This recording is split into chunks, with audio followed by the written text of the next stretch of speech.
আমার বাচ্চাটা তো আমি 3 মাসে 30 মিনিটও কোলে নিতে পারিনি। তো আমার ওয়াইফ খুব মাঝে মধ্যে আর কি মজা করে বাচ্চারে বলে ইনকিলাব মঞ্চের মুখপাত্র তোমার সাথে দেখা করতে আসছে।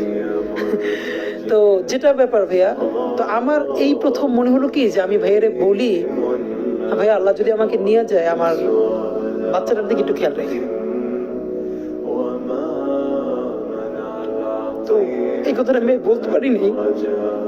আব্বার একটা মানে আপনি যদি বলেন যে আমার সারা জীবনের যেটুকুন সততা, সাহস, লড়াই, এটা দুনিয়ার সমস্ত শক্তি আমার আব্বা।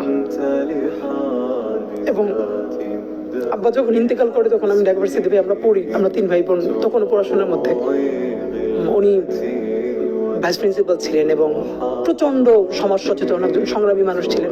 আমরা আমাদের বন্ধুদেরকে বলি যে আমার আব্বার এই যে ভাই আমি স্লোগান দিই, অনেকে পছন্দ করে, এর থেকে দুর্দান্ত স্লোগান আব্বা দিতেন। এবং তার বৃদ্ধ বয়সে যখন তিনি মারা যান তখন তার যে তুমুল তেজ, তিনি মসজিদের খুতবায় যখন দ্বিতীয় খুতবা পড়তেন, আমার খুব মনে আছে যে মানুষ তো আর আরবি বোঝে না,